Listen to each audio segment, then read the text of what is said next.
Okay, so it's up, and I go for it, Mike. Okay, I'm Mike Weddle. I am the grant manager for the Diack Ecology Education Program. I was a science teacher most recently at the Jane Goodall Environmental Middle School, a public charter school in Salem. I retired in 2007. Our school had received several grants from Diack prior to my retiring. And then when I retired, I was asked to join their grant review committee.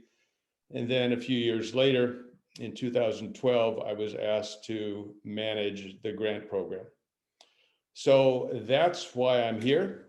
A little bit about the program. I'm going to share the screen. And again, I want to emphasize what Lori said. If you have questions, if you can put them in the chat, I will stop from time to time to take questions.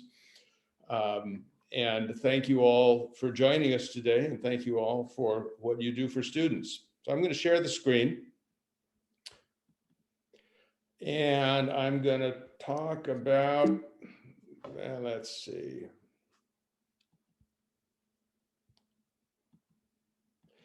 Okay, I'm assuming you can all see this. Let me, if I can move this around here. So what I want to do, there we go.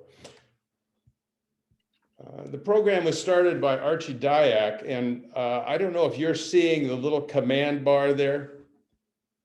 I'm trying to get rid of it, but I'm losing my, I'm going to stop at just one last thing here. See if I can get this up here.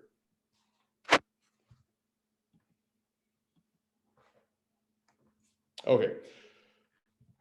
So the Diack program was started by Archie Diack, a physician in Portland. He established the program in 1992 with an initial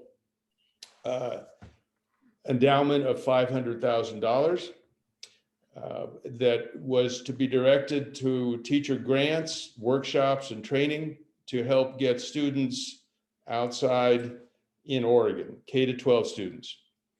Since 1992, so 30 years later, that $500,000 has grown to somewhere in the neighborhood of $700,000, even though we have been giving out grants constantly for 30 years. The money is still keeps growing thanks to our investment in Oregon Community Fund.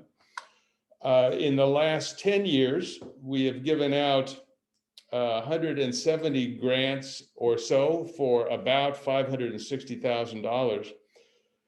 And even so, there is too much money in the bank. My feeling personally is that that money shouldn't be in the bank. It should be in your classrooms for equipment for your students to use.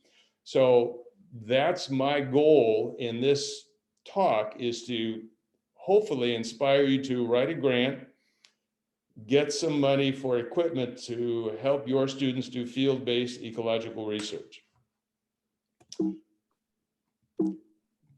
Okay, now what's going on? Let's see. Okay, here we go. Okay, so some sort of the nitty-gritties. These grants are for field-based ecological research. Maximum grant for one teacher is $2,000. Two teachers working together, $4,000. Three teachers collaboratively, $6,000. And I want to say just something about that first before going on. Working collaborative, that could be several science teachers working together. It could be a science teacher and a language arts and a social studies teacher working together. It could be a middle school teacher working with an elementary school teacher. Collaborative work can go in many directions. Okay. Now, we have been talking in the workshops that I've given about Diack for the last several years about next generation science standards. I'm assuming that they're still a thing. And I just want to point out that we have spent quite a bit of time at Diack looking at the alignment of the work that we're asking students to do and teachers to do for a Diack grant, how it aligns with next generation science standards. So I think we're fairly confident that that alignment is secure.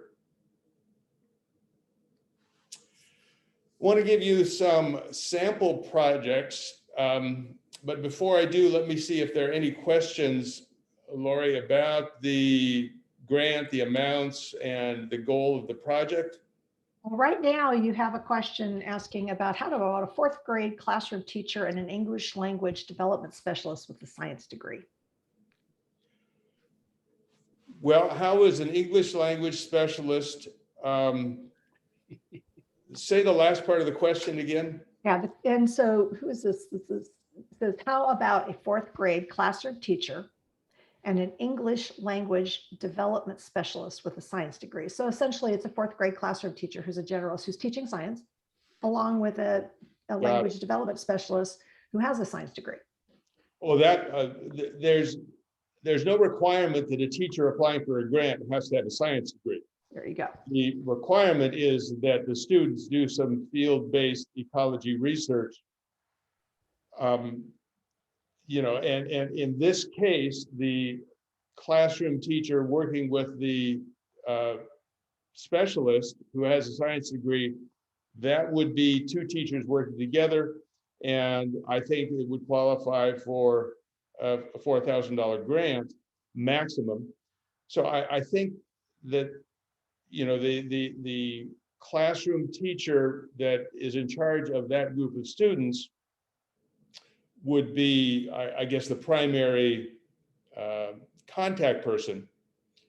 But it certainly sounds like collaboration in that instance would be good. And I would suspect that the reading specialist would also be working with other classroom teachers as well.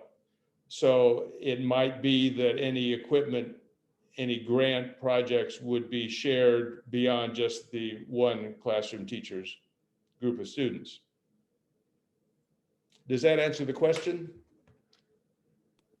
I think I'm going to stop sharing here so I can, then I'll come back. Any other questions? I had one person ask if you could go back a slide, but I'm going to ask you, Mike, can you send me the slides or at least a PDF file of those slides that I can then send to the registrants? Yes, but I can definitely go back a slide, and I'm not sure why the back a slide, that would be this next generation science standards, this slide, or the one previous to that? But the one that has the students need to, or the students are asked to, please. The students need to. Okay, students are asked to, yes. So this is what we're looking for. This is what is in the next generation science standards. So these are things that students are asked to do in the next generation science standards that we ask students to do in the Diack program as well. Does that make sense? Yes, thank you. Okay. All right, I'm going to go on. I got one more question before Okay. you move on. Yes. And because this one came to me, and so I went to there. But if you had, can you only do one grant per year? Can Oh, you do good multiple question. grants?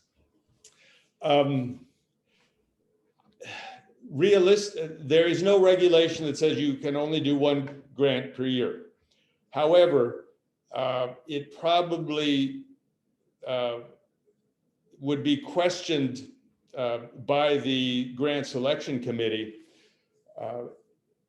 unless it was one specific project that required a certain bit of equipment, let's say water quality test kits.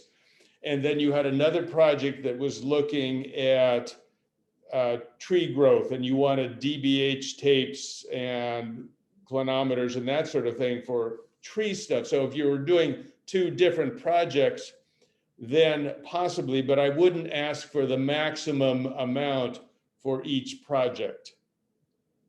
In other words, if you had $1,000 for a water quality project and $1,000 for a tree project, that's $2,000, that's okay, I would think. But again, it would depend on the grant proposal and how you sort of worded everything. And we have 3 members of the Diack Grant Selection Committee here, Bernie Carlsen, Sam Diack, and Maureen Focal. And please, if you 3 want to chime in on this, please feel free to do that. One other question. Okay. And they want to make, is it for all levels of science? Is it K through 12 or is it just certain? It's grade K levels? through 12. K Okay, through 12. okay. Mhm. Yep. Okay. So some sample projects. I love this picture. This is my students years ago in a place called Knack Creek, which is near Astoria. It's a tributary to the Columbia. And they're just hauling along a whole bunch of equipment given to us by, well, paid for by funds from a Diack grant. And I just love this to me is the essence of getting kids outside. So let's see if I can try to move this thing. Amy Miles, this is a grant that just came in. Amy Miles from Forest Grove Elementary School, 5th graders, and she had a very good experience with the grant. She received the grant a couple weeks ago and already has her students out, sent me pictures, and just a very simple little grant. The question is not particularly, it's very age appropriate. She asked for binoculars, some trowels, a CO2 monitoring device, which is a way of measuring the health of the soil by the organisms giving off CO2 that are living in the soil. And her kids did a poster presentation, as you can see on the right.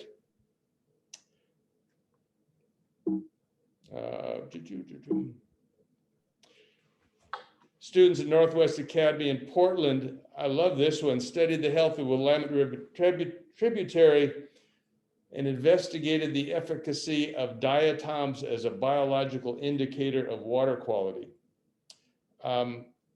One of the things that we look for in our grants is that they are student-led, as is appropriate for the age level. So obviously, I think when you're working with 1st and 2nd graders, they'll need more help in formulating research questions than middle school and high school students. So this one right here is totally student-driven. They wrote the grant, got the materials to do this project, and then put together this presentation that they shared and won awards for nationally. I'm going to talk a little bit about JGEMS just because that's my school, the Jane Goodall Environmental Middle School. And we have been doing these projects for a long time, actually starting before we were JGEMS when I was at Waldo. So I've been doing these projects for about 27, 28 years. And I got started, by the way, after taking workshops from Neil Main and John Yoder and Jim Martin, some names that you all probably, some of you of a certain age may be familiar with, but they got me going, and they, hopefully I can help pass the torch here. So I'm going to talk a little bit about JGEM. So I had Amy's project was elementary school, Northwest Academy was high school, so this is middle school. One of the things that we've been studying, and this is sort of good news, bad news, we've been studying fire ecology, having some research, field-based research around fire ecology since the B&B complex fire of 2003, 2004. And it's just amazing to me that we spend a couple years on one fire, and then another fire comes up, and then another fire. So we went from the B&B Complex fire to the Dollar Lake fire on Mount Hood, to the Gorge fires, Eagle Creek fire, to the fires at Jefferson Wilderness, about Jefferson, the Whitewater fire, and the fires near Sisters. And now we're studying the Beachy Creek fire project at Silver Falls State Park. So it's been a good source of projects, but a sad commentary on the state of affairs. So I just very quickly, there's a pike in the upper left-hand corner. The second one to the right, the lady in the blue t-shirt is Joanna Varner, who at the time was a doctoral student at the University of Utah and working with the Oregon Zoo and a program called Pika Watch. We became involved, and Joanna Varner was doing research at 20 different sites on Mount Hood after the Dollar Lake fire, and we became involved with 3 of those sites. And the point I want to make is that collaborating with both the Oregon Zoo and, in this case, University of Utah, in the lower left-hand corner here is a project that we did with the U.S. Forest Service. The bottom right is a project we did with U.S. Fish and Wildlife Service. Collaborating with government and non-government organizations has been critical for JGEMS. My experience with any government organization like U.S. Fish and Wildlife Service, they are mandated to do community outreach. So I have never had an organization refuse to work with my students, as long as you sort of do your homework and have the students prepared and so on. So right now we're working with the Oregon State Park Service, U.S. Fish and Wildlife Service, City of Salem, the City of Turner, then the list goes on and on. So I want to encourage you, when you're thinking about grants, think about collaborating both with other teachers and other schools, but also with other government and non-government organizations. I want to just specifically show you this, because this is one of the most fascinating things I think we saw in the research that we did after the Dollar Lake fire. These 2 graphs are with temperature data loggers. And this is on a talus slope where pikas live on the slopes of Mount Hood. And the top graph is the data logger, temperature data logger hanging in a tree.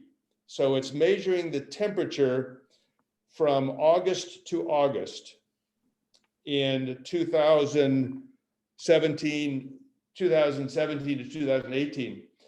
And the lines go up and down for day, night, day, night, day, night, day, night, day, night. And you see at towards the bottom, in the middle of the graph, it gets very, very cold.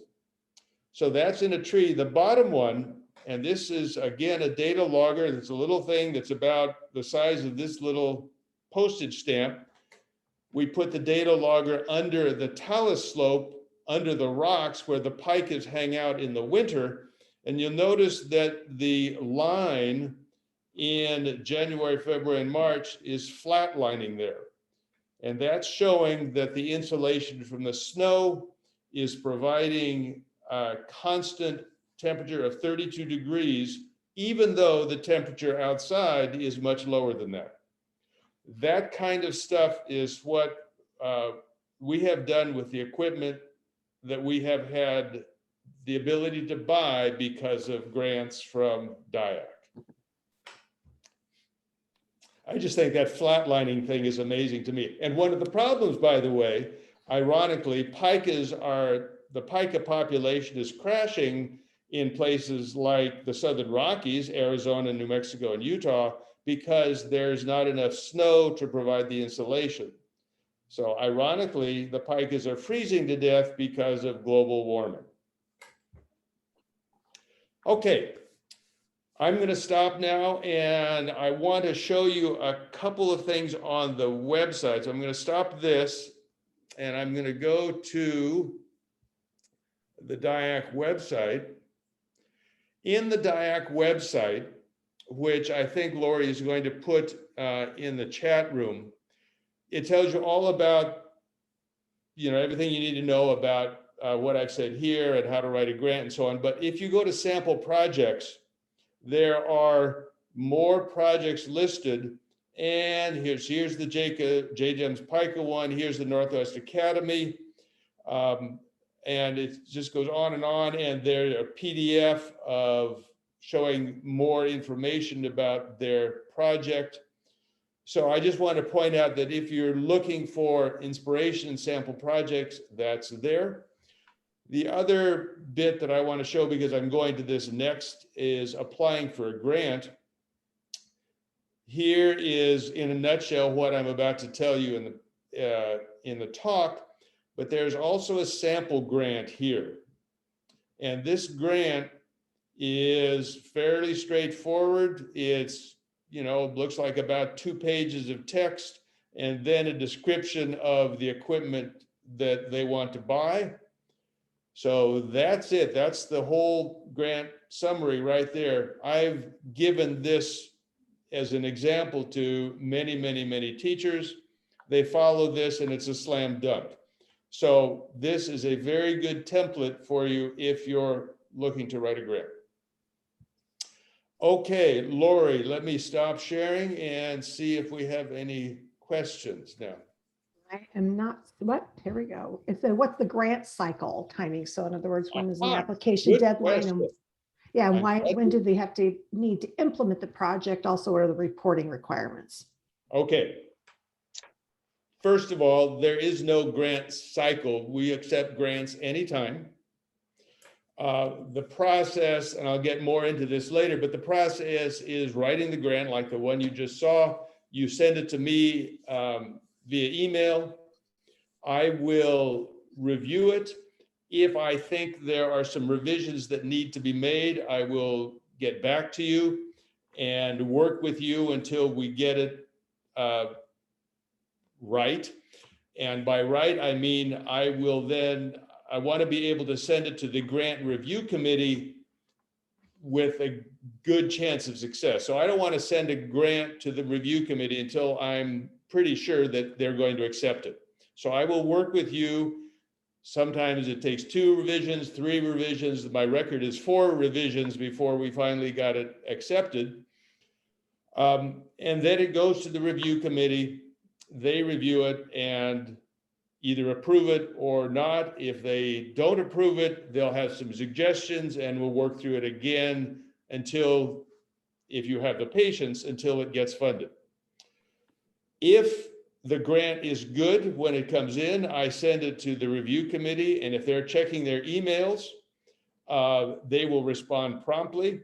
Our record from the time of my receiving the submission to it getting approved to notifying the teacher that the grant has been approved is 2 hours and 13 minutes.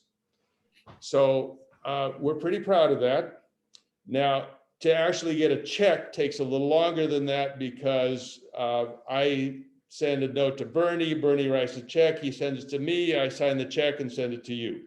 So that takes a couple days, but 2 hours and 13 minutes and you'll know that you got the money coming. So is this an ongoing cycle, or in other words, could they apply for these grants at any time? And there's you no can apply anytime. I have had people, and I'm not making this up. Was at a talk at the Oregon Garden. Teacher had her laptop open. She was asking questions as I gave the talk. When I got home, her grant proposal was there. So she wrote it when I was giving the talk. So grants are accepted anytime. And as long as I'm, within email range, which I do a lot of traveling, but I'm always have Wi-Fi. So, it makes it very easy. We take grants anytime. Now, reporting, we trust you to use the grant funds as you say you will. So we have no official reporting because we don't want to get into the position of saying we want our money back if we don't get a good report. So we trust you. We love to get photographs and reports on how it's going. Well, you saw the pictures from Amy's project that she just sent me, that we love to get those. And if you think you're going to apply for another grant, so let's say in 2021, you apply for a grant and get $4,000 to do X, Y, and Z. And then 2 years from now, you say you want another $4,000, you better tell us how successful you were with the first $4,000 before you ask for another $4,000. Does that make sense? Okay, so here's another question. Can non-classroom Excuse me, Lori, Bernie, I want to let Bernie have something to add to that. And for income tax purposes, you're writing the grant for you, but the money is going to go to your school. Thank you. So it doesn't, so you're not paying taxes on this. Right, so that's going to answer one of the other questions, which is, do you need to have a school account for the deposit? So it is written to the school.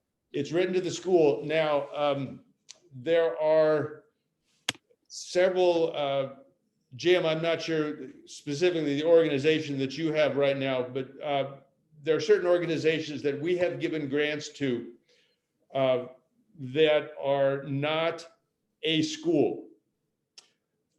But what we do technically is we give the grants to the school that that organization is working for. So let's say the Columbia Gorge, and I'm making this up, the Columbia Gorge Institute or something, works with schools in the Dalles and Hood River and so on. They want to get some equipment that's going to be used by these schools. Then they might be the repository for that equipment, but it would be used by those schools, and the grant would go to probably to the schools. And if it went, there have been cases where it's gone to an organization, but we need to have assurances that the schools are lined up and ready to go in working in partnership. Ready for the next one? Lori, your question, yes. Okay, the next one was, can non-classroom educators who work with classroom teachers apply for it? Yes, but definitely, but the check would go to the school that the person is working with. Okay. So yes, we have had, I mean, I'm not a teacher anymore, but I write grants for our school, for JGEMS, even though I'm not the teacher of record. So yes, that is the case. And I should add one more thing. Students can also write grants. If you have a student that is very excited about a project, for example, JGEMS we had last year, because of the fires in 2020, we had the worst air quality in the world in Salem for a while.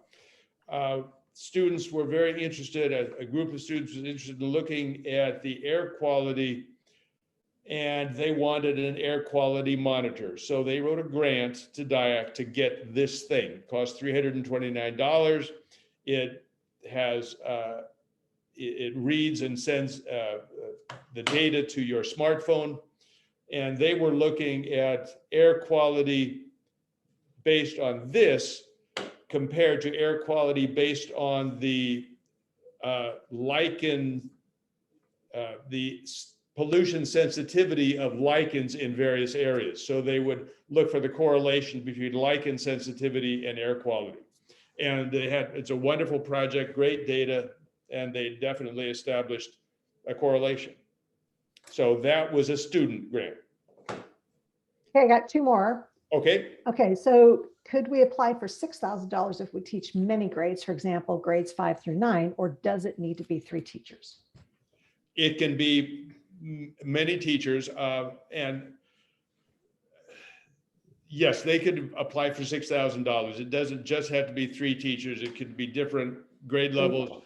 We had some of the most exciting grants that I've seen for equipment have been a K-8 school or K-6 or K-5, where they get this sort of a tool chest of equipment, and they're going to do water quality or ecological research, and maybe the first graders start by doing measuring temperature.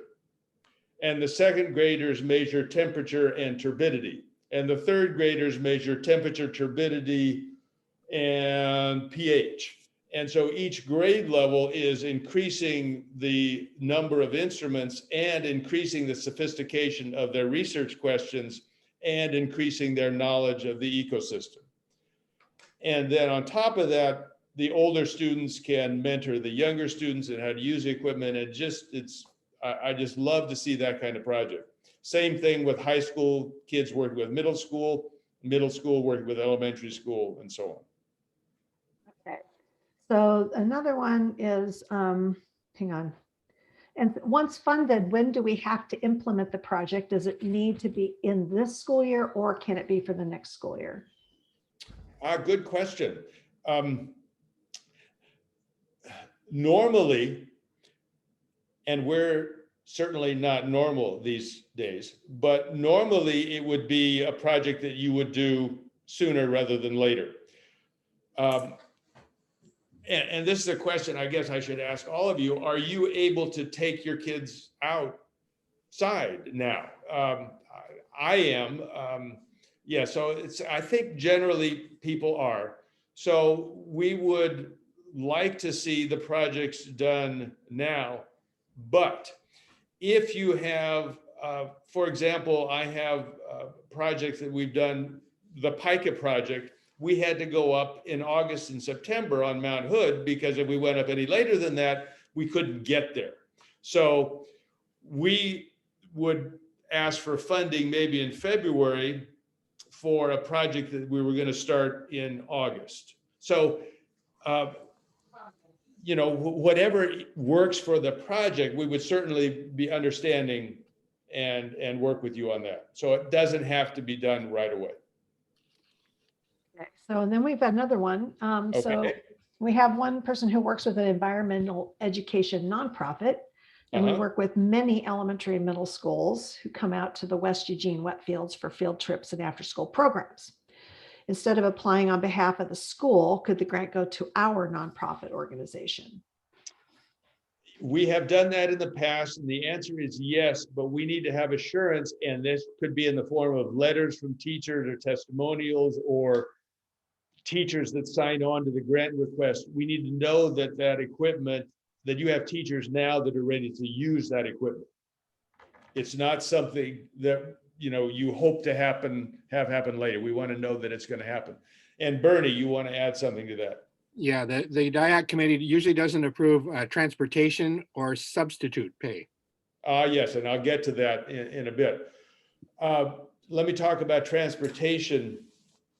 We have decided, after years of not funding transportation, the last 5 or 6 years, we've opened up a little bit about that. And we have, as a general rule, agreed to fund 25% of the total grant amount for transportation if there is a plan for continued transportation in the future. In other words, if you need transportation to get your students out the first time to do a particular field-based research project, and you can then demonstrate to your school board or your school administration what a wonderful thing this is, and the plan is that they would then fund transportation in the future, or you had other way. We don't want to be a continual source of funding year after year for your field work. We can't do that, but we can do an initial help to get you sort of jump started. And that's about all I got, but we have some people saying, yes, we're going outside now, thankfully.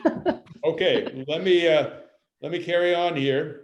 And oh, and by the way, one person indicated that ODE does fund some of the transportation, 70% of the funds for transporting kids around. So yes, can and access that. Oregon Forest, OFRI, Oregon Forest Resource Institute, also pays for field trips that get out into the forest. And the forest there is in the large sense, anything having trees in it. It doesn't have to be Willamette National Forest. So OFRI, OFRI, is a good source of field trip funding. Okay, let me carry on here. Okay, so suggestions for writing, because 99% of the time when I get a grant proposal and I have to send it back, it's because they didn't do one of these things. And they're clearly listed on the website and in our brochure, and I'm going to go through them now. So please, please, please pay attention to this, and it'll make the process go much more smoothly. We support field-based science inquiry projects. And primarily student-directed. I've said that. We do not, well, I'll get to that in a minute. Diack grants can only be used to purchase equipment needed for these studies, with the exception of some transportation. In other words, we do not fund greenhouses. We don't fund subs. We don't fund sending your kids to outdoor school. Now, if you have projects that you want to do in outdoor school, that's a tricky thing. I think outdoor school is great, but having a Diack grant to buy equipment that's going to be used for the 3 days that the students are at outdoor school is not what we want to do.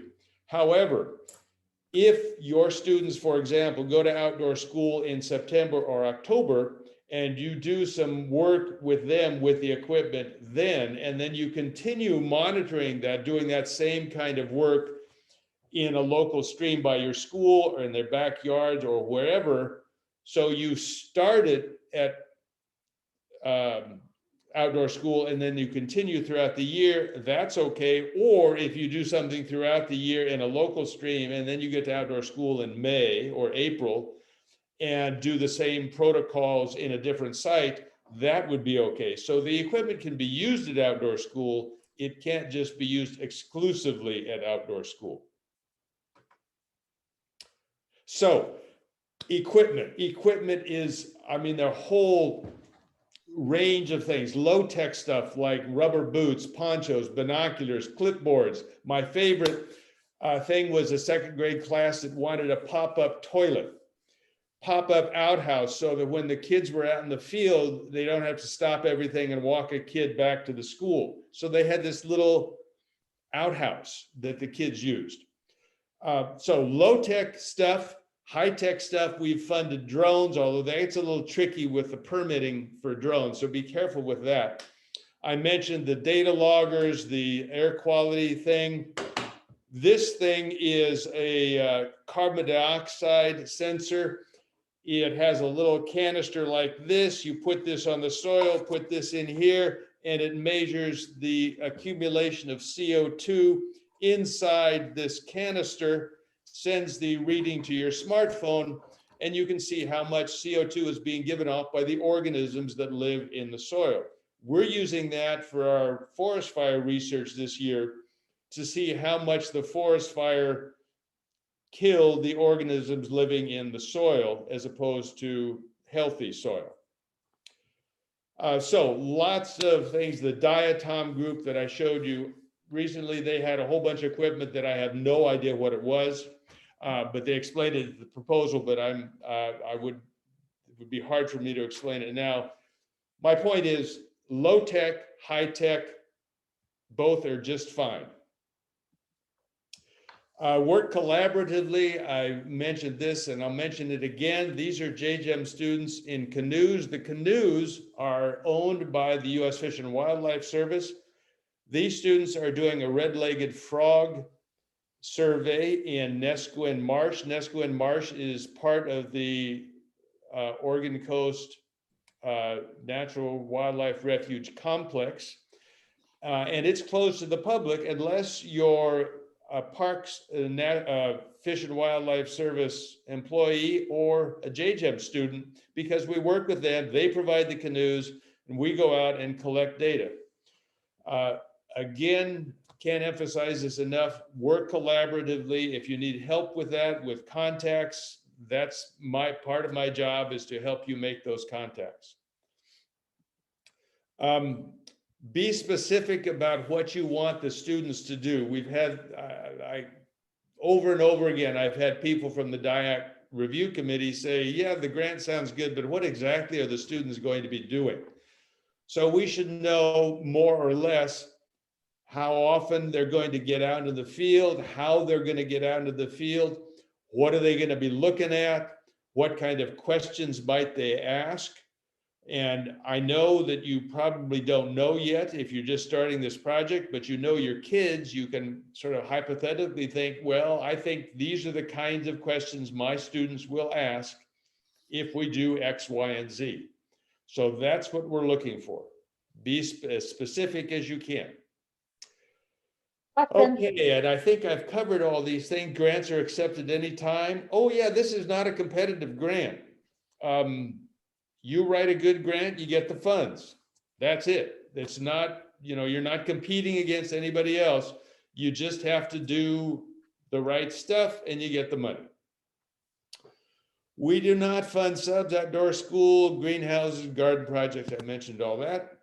That doesn't mean you can't use your school garden as your ecosystem.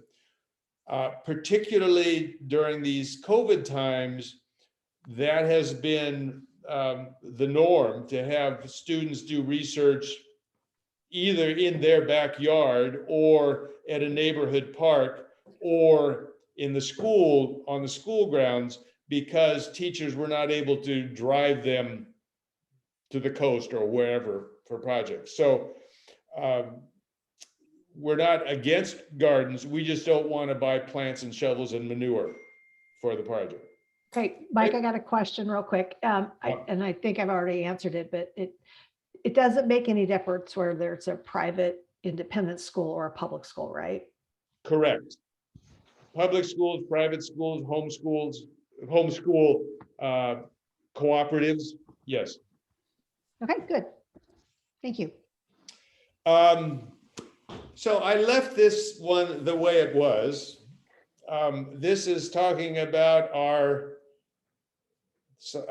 workshop. I couldn't erase this. It was so sad for me. Starting in 2014, we started a collaborative project with JGEMS and Diack to do teacher workshops. And we did them at Opal Creek, 2 days, 2-night 2-day workshops, 1 night for several years. And then we switched to 3 days, 2 nights. They were incredibly successful, full houses, maxed out every year. The workshops were free, and it was a great, great experience. 2020, we couldn't do it because of smoke. And then from that smoke, the Beachy Creek fire later in September burned up the Jawbone Flats. So we can't do it at Opal Creek anymore. I am hoping that we are able to do a workshop somehow in August of 2022. And that workshop would be, I believe it's August 15th, 16th, and 17th, whatever it's Tuesday, Wednesday, Thursday of the week before school starts. The week before your in-service week is when we typically have it. And we're exploring places. The Silver Falls State Park has a conference center that would work. The issue is whether teachers would be comfortable now at an overnight workshop where you're outside doing, field-based work, learning how to collect insects and lichens and using all the various tools that we have. We have people there from Vernier Technologies that demonstrate all the latest probes and sensors. The participating teachers sort of pretend they're students, and they do a very quick field-based research project, and they go through the whole data collecting, designing the project, and doing a presentation. Part of that's outside, but part of it is inside. So I guess I'm going to stop sharing here and ask whether you all are comfortable, you think you'll be comfortable in August in a workshop? There's a Yes, little, no? The option is to you to do a one day, yeah, who knows? I mean, we do don't know. they, so I just want to let people know that down at the bottom of your screen, it says reactions. And if you're okay with that, put a thumbs up. If that sounds like it would be good for you. Yeah. So I'm That would seeing be- thumbs up, some thumbs up. Well, we will go ahead and set it up, and I think we'll probably do a hybrid thing where we will do an overnight thing, as well as this past year, I sent out a thing saying, I'll come to you. We aren't going to do a workshop, but I'll come visit your school, talk to you or a group of teachers, and we'll just do the whole workshop in 2 hours. It's just not the same. The part of the really magic of these 3-day workshops was to be able to collaborate and network with other teachers. So there's a question, is the overnight in rooms we share? It depends where we have it. I'm looking at Silver Falls, for example. There are 2 options. The expensive one, which is these big lodges that have rooms with either 2 twin beds or double bed, or the ranch, which has this huge room with a whole bunch of bunk beds. So there's the cheap one and the expensive one, and the Diack committee is going to have to meet about that and decide what we want to do.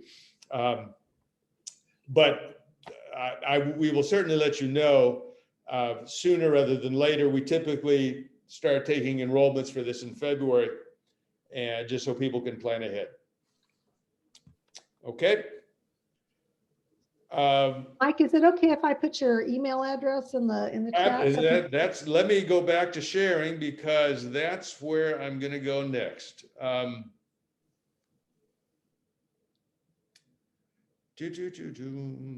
boom, boom. No, boom. No, that's not. Oh, no, I don't want to print that. Let's try. Okay, here we go. So that's that. Next slide is, data dissemination grant. One more thing. The Oregon Department of Education approached me in 2014, 2015 about doing a dissemination grant. So the idea was that charter schools, public charter schools that are doing projects that are noteworthy, could apply for a grant to share these projects around the state. So I applied for the grant, received it, and for 2 years, and then we got an extension of 3rd year from another funding source, working with Diack. I went around the state, talked to teachers, and tried to get them interested in both field-based research projects and our endangered species project, which is what we do with our 7th graders. So at JGEMS, 8th graders do field-based research, 7th graders do endangered species. So that grant's done, but out of that came a very extensive Google Drive folder that has a ton of resources for field-based research and endangered species. And I want to just share that briefly with you.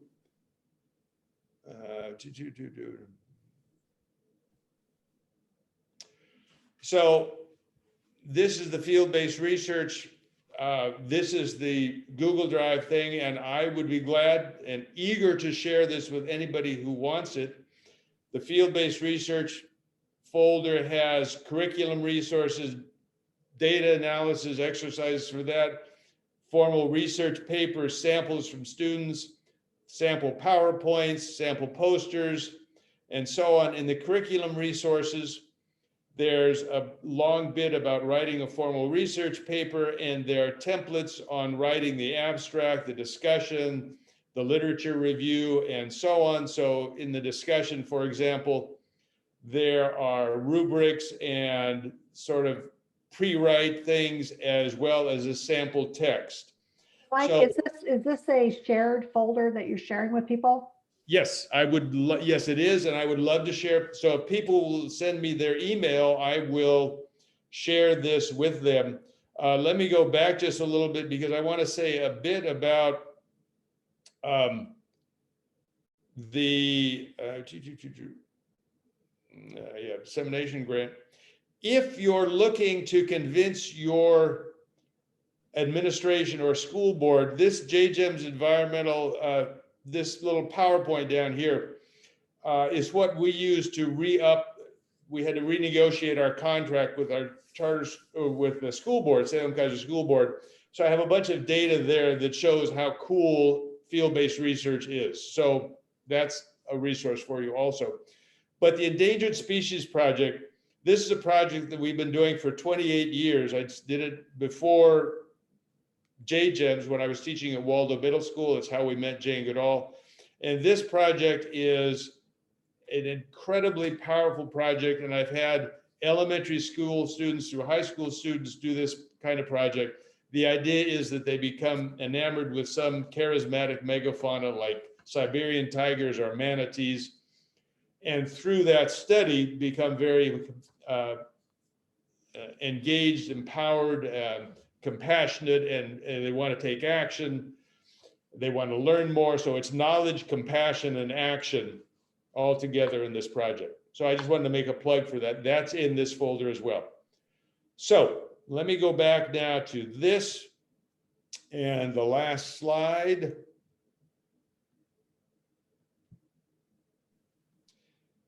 Is this. So here is our online, the Diack website, Diack Ecology, and my email, mkweddle@comcast.net. Please write to me if you want me to share the dissemination grant folder with you, if you want to send in a grant, if you have some ideas and you want to just brainstorm with me, I'm glad to do that. I have had lots of conversations on the phone with people, talking about possibilities. This picture, by the way, is me helping David Meeker, who is now a middle school teacher himself. This is the prescribed technique for assisting students in measuring water quality, water depth. This is at Siletz Bay Estuary, and this big stump was dropped into the estuary to help provide habitat in the estuary for young salmon and steelhead. So we're measuring the depth of the cavitation under the stump. But I've always loved that picture.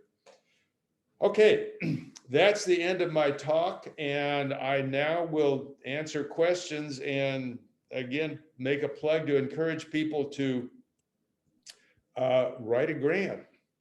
So questions?